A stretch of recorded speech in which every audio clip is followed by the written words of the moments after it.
దేవునామానికి మహిమ కలుగును గాక. హల్లెలూయా.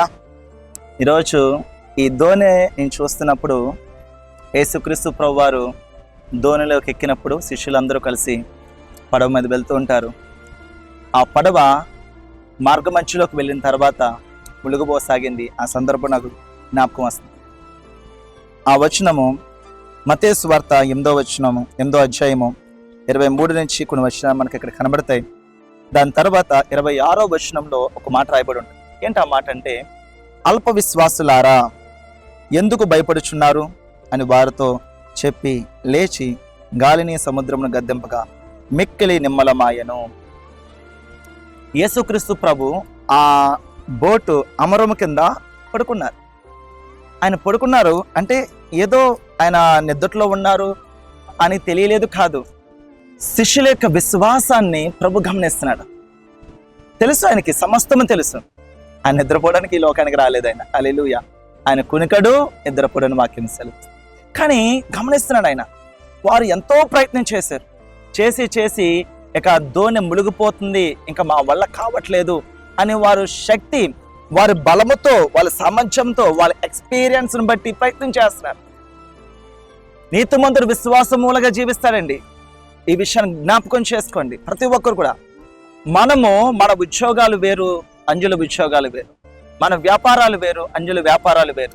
మన ఆలోచన వేరు, అంజుల ఆలోచన వేరు. ఎందుకంటే మన ఆలోచన కరువు కాలంలో 100 పంట కోసిన ఇస్సాకు వలె ఉండాలి. హల్లెలూయా. సో కాబట్టి అందుకే వారి విశ్వాసం వేరు. యేసుక్రీస్తు ప్రభు ఆయన దగ్గరికి వెళ్ళారు. అయ్యా, మేము నశించిపోతున్నాం, మీకు చింత లేదా? యేసు ప్రభు అమరం నుంచి బయటకు వచ్చి అక్కడ మాట్లాడుతున్నాడు ఈ మాట. అల్ప విశ్వాసులారా ఎందుకు భయపడ్డారు? అల్ప విశ్వాసులారా ఎందుకు భయపడ్డారు? జ్ఞాపకం చేసుకోండి.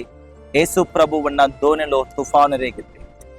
నేను యేసు ప్రభు నమ్మేనండి, విశ్వాసంలో ఉన్నానండి, ప్రార్థన బలంగా చేస్తానండి. ఎందుకు నీ శ్రమలు? మీరు విశ్వాసంలో ఉన్నారు కాబట్టి శ్రమలు వస్తున్నాయండి, ఆ ఇబ్బందులు వస్తున్నాయండి. అవి శాశ్వతం కాదండి. దేవుడు మనకు ఖచ్చితంగా మార్గం తెరుస్తాడు.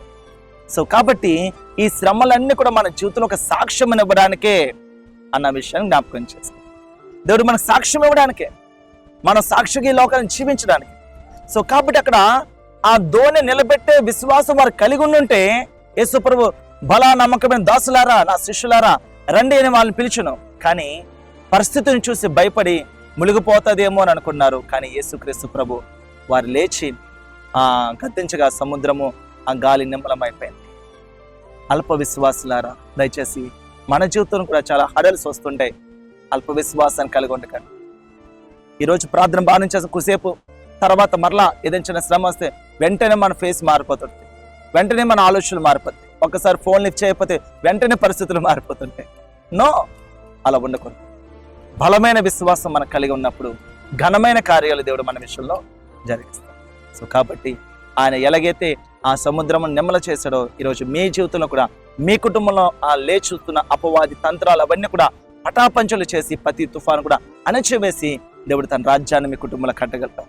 విశ్వాసం ఉంచాడు. అల్ప విశ్వాసం కాదు, బలమైన విశ్వాసం ఉంచాడు. దేవుడి కొద్ది మాటలు దీవించును గాక. May God bless you all.